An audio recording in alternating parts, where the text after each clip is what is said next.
Welcome back to the Crochet Crowd. So my friends at yarnspirations.com. I'm your host Mikey. Today is the large and small basket. And what these are is that they're the same design, but one is bigger than the other. And I'm going to cover both in today's tutorial. So you're going to notice that there's one video for the large and one for the small, but it's exactly the same video because people don't understand it's the same thing. So the difference is that the base of how it grows out is different, but everything from the side up is also the same. So what I'm going to do is that this is called marling, and what I'm going to do is use 3 different balls of the Red Heart Row With It melange. This is Theater, Showtime, and the other one I'm going to use is going to be Tabloid. Okay, and so you're going to use 1 strand from each of the balls, and if you have extra balls that you don't know what to do with or leftovers, it's a great thing to do. And what we do with this is that we put all of the strands together like they're one. Okay, so we put 3 together and pretend that they're just 1 strand, and so therefore you'll have the thickness, you'll have the durability of this.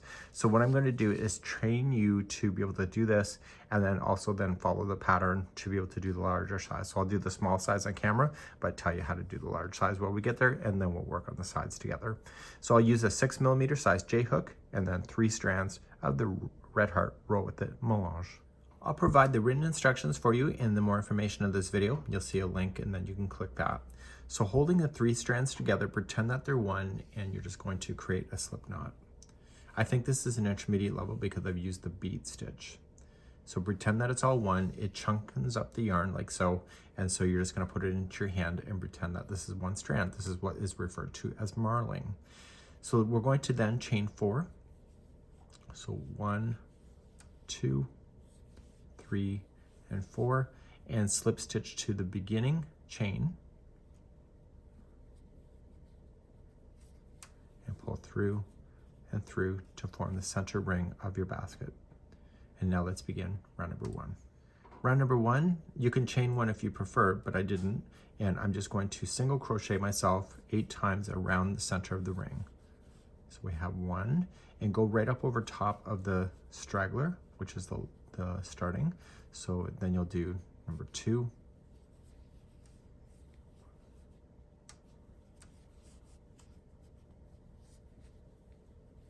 3,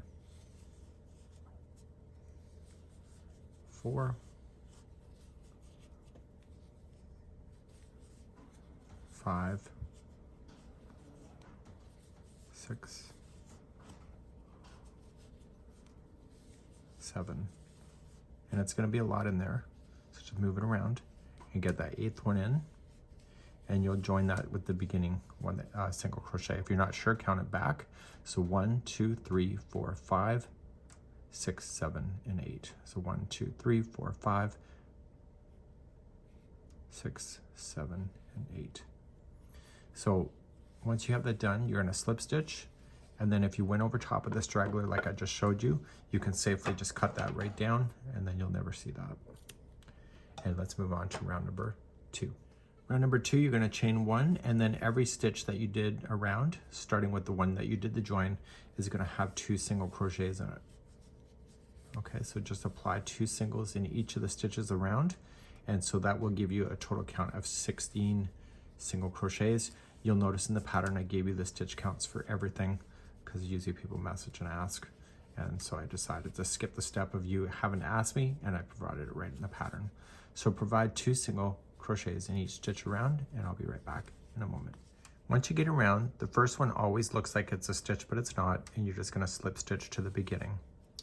Now I'm going to say something to you now, and some crocheters in the past have called me out for being condescending, but if you can identify the stitch, you don't have to count as much. And that doesn't mean that I'm being condescending, but if you can actually look to see where the stitches are, it makes your life a lot easier. So I'm going to demonstrate this in number 3 and show you what to look for. Starting in number 3, we're now going to do a growth stage, and we're going to keep doing the same repeating. And I want you to picture that this is an 8 slice. There's 8 slices of the pie, and each pie has to have a certain amount of stitches in order to grow equally. So we're going to create the first pie. So we're going to chain up 1, and you're going to put 2 singles into the first one. So then that pie needs 1 more stitch, so then there's going to be 1 by itself. So here's the next pie, is 2 into the next one,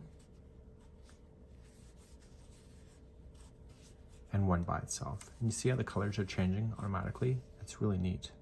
So I want you to continue that same idea going around, and then so it's 2 and 1, 2 and 1 all the way around. And there's going to be 24 single crochets when you get around. Whenever you're doing the growth, the very last stitch should just be 1 on its own. And that's because the one before it was 2 into the same. So just remember that, okay? So you're never going to finish with 2 singles into the same stitch. So once you have that done, you're just going to slip stitch to the top, and that will be number 3. Let's move on to number 4. So we're going to move on to number 4. Chain up 1, and do you see how that there's 2 into the same stitch? The first one of the grouping of 2 is always going to be the growth one. So there's going to be 2 into the first one.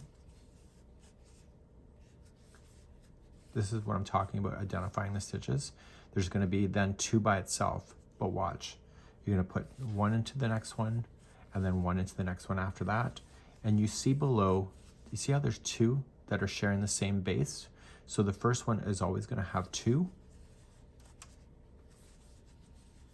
And then you kind of look for where that appears again, so the next 2 have to be on their own. So the repeat cycle for number 4 here is that there's going to be 2 into the same and then 2 by themselves. And please do that all the way for number 4. So I'm coming up to the end of number 4. The last one is just 1 by itself because there's 2 here and then 2 by itself. And then you're just going to join to the top of the first single crochet. We're going to move on to round number 5 next. So let's move up to number 5. Chain up 1, and so you'll put 2 in the first one. And then how many in a row do you think that you have to do if you're going to continually grow it? Last time there was 2 in a row. This time there will be 3. And again, you're looking for the signs to tell you underneath if you want to. So you're going to do 3 by itself. So 1, 2, 3. And then you're going to start that cycle again. So 2 in the next, and then 3 by itself. And this will be number 5. You'll do this all the way around. So I'm coming around, the last 3 after I put the 2 into the same is going to be a single crochet. And then I just join it to the top of the first. Let's move on to round number 6. So as we continue to round number 6, I want you to understand the growth on how this is working, because after round number 7, we're going to then just jump to the side if you're doing the small size, but if you're doing the large, you have a lot more rounds to get through. So round number 6, you're just going to chain up 1, you'll put 2 into the first one, and then how many in a row are you going to need? If we did 3 last time in a row by itself, this time it will be 4. So we have 1, 2, 3, and 4. And you can look underneath and see, okay, there's 2 into the same one, so we're going to reset that again. So 2 into the next, and then 4 by itself, and that'll be round number 6. I'll be right back. Coming up to the end of round number 6, you're going to slip stitch to the beginning, and we're going to do round number 7, which will be the last time that we're going to be growing out for the small size. A large size you'll continue. Round number 7 is next. Round number 7, you're going to chain up 1, and then you'll put 2 into the first, and then how many in a row are you going to do? If you're looking at that pattern, you can cheat the system and let me know, but it's going to be 5 because last time it was 4, this time it's 5. So we have 1, 2, 3, 4, and 5. And then you're going to reset again. So 2 into the first, and then 5 by itself. Please do this around for number 7. So I'm coming up on the end of number 7, and then I'm going to pull the pattern next, and we're going to talk about the growth. Now for the large and the small size, the last size that you do, that is going to start balancing. It'll get a little bit bigger before it starts coming up the side, and you'll notice that on both of the sizes when you get there. Let's go back to the pattern, and let's continue to talk. So back here in the pattern, round number 7 is before we start the side. So now that's where we are, and you're going to now continue, and I'm going to show you how to do the side. Now, I'm in the preliminary of making the PDF for this, and I just noticed a mistake. So in the large bowl, you're going to finish on round number 7 here, but you're going to continue to get bigger. So you'll go 8, 9, 10, 11, 12, and 13 before you're going to get to the side. So in round number 7, there were 5 single crochets that separated. So there's 2 into the one and then 5 by itself. Round number 8, 2 into the first one, and then 6 by itself. 9 is 2 into the first, and then 7, and then you see 8, and then 9, 10, and 11. So the distance between the 2 where you put two to the same gets bigger and bigger as the pieces of the pie grow out in equal manner. So I'm gonna have you do that on your own. Just check it off on your list as you go, and then you're gonna go into round number, you're gonna move on to the side from this point, and this is where I'm gonna pick up in the tutorial. So for the large sides, I'm going to assume that you have got yourself all ready and ready for the side. You can honestly stop at any width that you would like to, as long it's always going to be an even number, so it'll work the rest of it. So if you like to stop it, not go all the way to the 13th and stop it earlier, you can. If you want to make it bigger, you can as well. So we're going to start with the first round, and we're going to start with the back loop only to create the bend that is at the bottom of the basket next. And this is for both sizes at this point. Let's begin. You might hear some scratching in the background. Puss Puss has discovered a box. You can buy all the cat toys that you want, but a box is always going to be their plaything. So you're going to chain up one, and in the very first one, you want to use the back loop only. So usually in crochet, if you're new, there's always 2 loops that make up a stitch. But if you just use the back loop only, you just dive right in the middle. So right where it's coming out of, the first one's always a little tricky, but you're just going to get the back loop only. You're gonna pull through and you're just gonna single crochet. Tear apart that box, kitty. Okay, so here's the next one. So you're just gonna go in the back. And so I want you just to single crochet in each of the stitches all the way around. We're no longer gonna grow this thing out, but you'll notice that it will take a few rounds before it starts climbing up the side. And that's normal, and that's why the base here is a little bit more narrow than you would expect. That's because it's not finished growing yet. So 1 single crochet in the back loop only, all the way around. So I'm coming back all the way around, and I'm just in the back loop only, and I'm going to attach to the first single crochet. So you can see how the colors are kind of melding together. That's what makes it addictive for me, because even if you use the same balls when you do your another basket, you'll always have the colors land differently on how they're going to line up. So for me, it's quite addictive. So we're now going to move to round number 2. Round number 2. Chain up 1 and just apply 1 single crochet in each all the way around, and continue that, and I'll see you at the end of round number 2 in a moment. So I'm coming around the second round, and I'm just going to slip stitch to the top, and then we're going to go up for number 3. The cat's done with the box. I think she needs a cigarette. It was a really good box. Okay, I'm going to start the bead stitch, which is going to be round number 3, and we're going to start off by chaining 2. It will not count as a stitch. It's just a builder to get ourselves started. I'm watching for the cat. She might jump up here. In the very first stitch where you've done the join, you just need to do a double crochet. So now what we have to do is that we have to use the post only, and you're going to yarn over, and you're going to go in between the chain 2 and the post through to the back and pull through. Make sure you're a little bit loose with this and be consistent.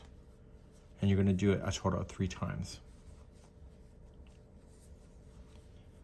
Once you have that done, the original that we started with, we're just going to ignore it for the first pull through. So you're going to yarn over and pull through this mess of stuff. Okay, it requires a bit of practice. And then yarn over, pull through the final 2, and that's a bead stitch. So the double crochet is 1 stitch. The bead, what I just did, is another. So this equals 2 stitches. So we're going to come back down on the line, skip the next one, and start again. So you'll start by double crocheting first, so you have the post to be able to wrap around.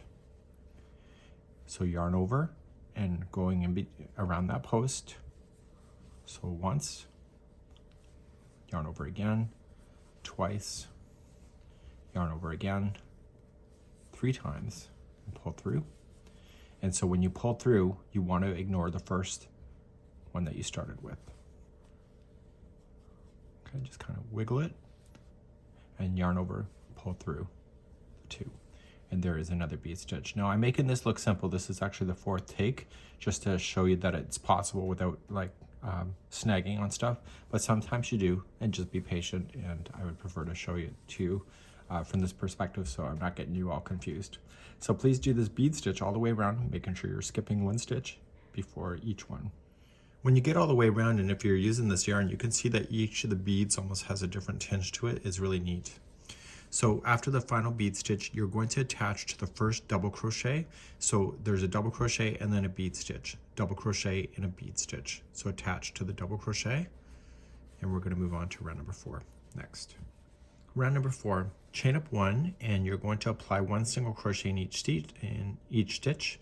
So the first one is in the double crochet, and the next one is in the bead stitch itself.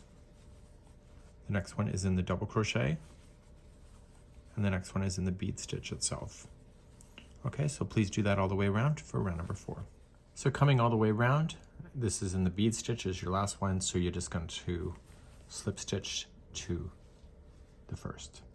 Now we're going to do something slightly different for the cluster round and number 5, and here's what we're going to do. Whenever you do clusters, whenever you create the cluster automatically bows out like a bowl, and it always bowls out towards the opposite side of the work. So if I did a cluster right now, the interior of the bowl will have that look of collapsing on the interior.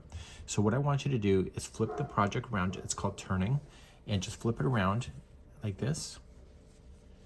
Okay, so this is technically the outside of the bowl. I just flipped it. Now that we're turned, we're going to chain up 2, will not count as anything. And in the very first one, you're going to do a 3 together double crochet. So just yarn over and in, pull through 2 and hold. Do it again, pull through 2 and hold, then yarn over again and in, pull through 2 and hold. Once you see 4 loops on your hook, yarn over, pull through all of them, and then chain 1 to move on. Skip the next one and then do the cluster in the next. So it's a 3 together double crochet. And I want to show you something here after I'm done this one. So you can see that it bowls out away from me and it creates a bump. So because I had you turn around, it's going to create the bump to be on the outside of the bowl. So I want you to do this all the way around. So skip the next one, cluster in the next, chain 1, skip the next one, cluster, and do that. And I'll be right back in a moment. So I'm just coming all the way around, and after the last cluster, make sure that you do chain 1 and reach over to the first cluster and attach. Now, we have to turn our work again, and we're now going to flip it so it's the right side facing out. Okay, so this is what it is. And because you did the cluster with it turned, you can see that it now matches the texture. So now let's begin round number 6. So round number 6, make sure that you're looking at the right side, which is all the bumps facing out towards you, and you're just going to chain up 1 and apply 1 single crochet into the top of the cluster, the one that you attach to, and then the next one is in the chain 1 space between the cluster. So just use the space. So top of cluster, between the cluster, and please do this all the way around for round number 6. Coming around to number 6, I'm at the top of this one. I still have the chain 1 space, and then I'm going to join to the beginning single crochet. Let's begin number 7. So number 7, it says chain 3 counts as the first double crochet and then 1 double crochet in each. It's a tutorial, so I'm going to show you a little thing that I would do if it were me, even though I wrote the damn thing. This is what I would consider doing. Chain only 1 and then put a double crochet in the first one. It keeps things nice and tight, but don't tell anybody I did that. This is just for your tutorial reference. So then I've just now double crocheted in the first one with the chain 1 that started it, and then I continue to go around with the double crochet. So you can either chain 3 or just do it the way I showed you, but I think that the chain 1 is a better look. But you know, whatever, you decide what's right for you. Go all the way around for round number 7. So I'm coming all the way around, double crocheting, and I'm going to attach to the first double crochet. If you did a chain 3 to count as a double crochet, then just attach to the top of the chain 3. We're now going to start with the brim itself of the bowl, and it's kind of flat on top, and I'll show you how to do that next. And so these will conclude the last final rounds to finish off your bowl. To do the brim, you're going to chain up 1 and using the front loop only. So before I had you use the back loop, this time only use the front loop. So come up underneath like this, and you're just going to single crochet on the front loop only. The back loop will stay available for you for the future, that you'll be referencing to fold the top around to create the top of the brim. So just use the front loop only, going all the way around, and I'll be right back in a moment. So I'm continuing with the front loops all the way around for round number 8. And when I get all the way around, I'm just going to slip stitch in the normal spot on the first single crochet. So just go right in there and slip. And let's move on to round number 9 through 11.